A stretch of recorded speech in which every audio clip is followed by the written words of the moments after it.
نہیں، دو نو کی سواری تو نہیں ہے، دونوں میں پبلک کی خدمت ہے. میں سچ بتاؤں آپ کو، آپ بحیثیت پالیٹیشین بھی اور بحیثیت ایک وکیل کے بھی آپ لوگوں کی خدمت کرنا چاہیں اگر تو بہت خدمت کر سکتے ہیں.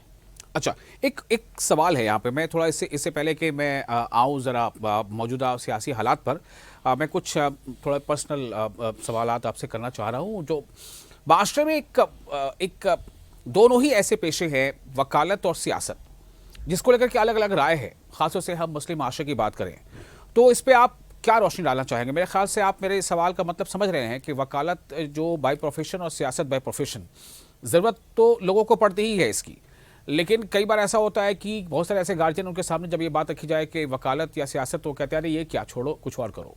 اس بارے میں آپ کیا کہنا چاہیں گے؟ خیر، یہ فردن یہ ویری کرتا ہے.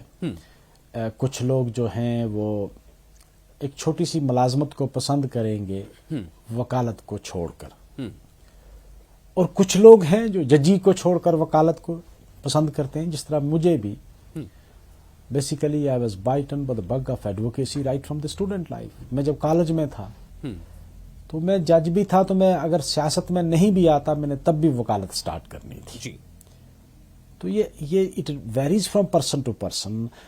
میں نے کہا نا کہ کچھ لوگ ہائی کورٹ ججی چھوڑ کے وکالت کرتے ہیں. بہت سارے ہمارے سپریم کورٹ میں یا ہائی کورٹ میں بہت سارے ایسے لائرس ہیں جی جو ڈائریکٹ ہائی کورٹ جج بھی ایلیویٹ ہوئے، چھوڑ کر آ کر وکالت کی. کچھ سپریم کورٹ کے اچھے خاصے نامی گرامی وکیل جو تھے وہ جج بنے، کچھ نے ریفیوز کر دیا. تو یہ ہر آدمی کی اپنی پرسپشن ہے. برحال مجھے کوئی پوچھے گا تو میں کہوں گا بھائی میں تو پریفر کروں گا وکالت کو. وکالت بہترین پیشہ ہے. تو مطلب آپ نوجوانوں کو انکریج کریں گے کہ وہ وکالت کی طرف اپنا رخ موڑیں؟ دیکھیں سر، یہ پروفیشن جو ہے نا، پروفیشن کی چوائس جو ہے، it is something which is inveterated, which is in blood. وہ آپ کسی کو کنونس نہیں کر سکتے ہیں کہ آپ وکالت سٹارٹ کریں یا وکالت کی طرف توجہ دیں یا سیاست کے. دیکھیں سیاست میں بھی ہم روز رونا روتے ہیں، اچھا جی سیاست میں بے ایمانی ہے جی، جھوٹ ہے جی، فراڈ ہے جی.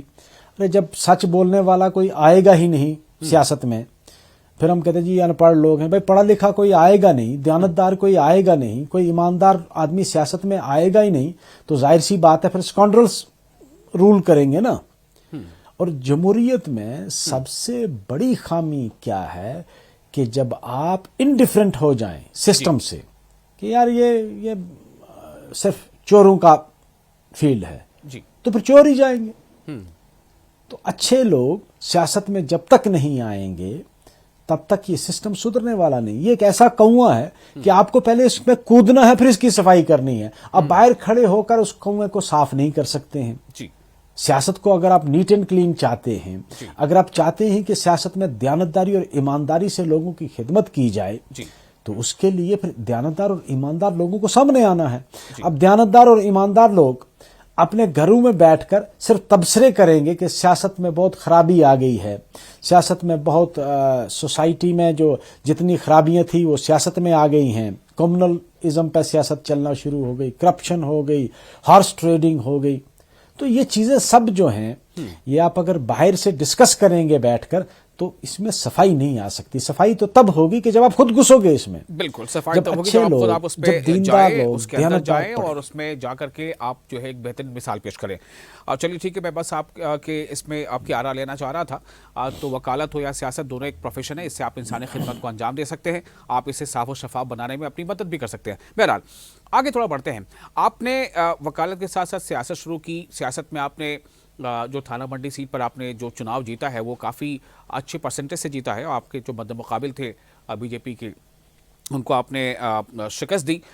میں جاننا چاہتا ہوں کہ یہ تھوڑا سا اس کے بارے میں ہمیں بہت اختصار میں بتائیں کہ وہ مقابلہ یا وہ چناؤ، اس کی پوری سیاست کس طرح سے تھی، کیسے آپ جیت پائے، چونکہ آپ کسی پارٹی سے کے بینر سے نہیں تھے، آپ انڈیپینڈنٹ تھے. بالکل وصال صاحب، بیسیکلی میں آپ کو سچ بتاؤں تو حقیقت تو یہ ہے کہ میں جب یہاں سے مجھے مینڈیٹ نہیں ملا اور کولیشن میں یہ سیٹ کانگریس کو چلی گئی تو میں یہ سوچ کر گیا تھا کہ میں اب سیاست کو چھوڑ ہی دوں گا.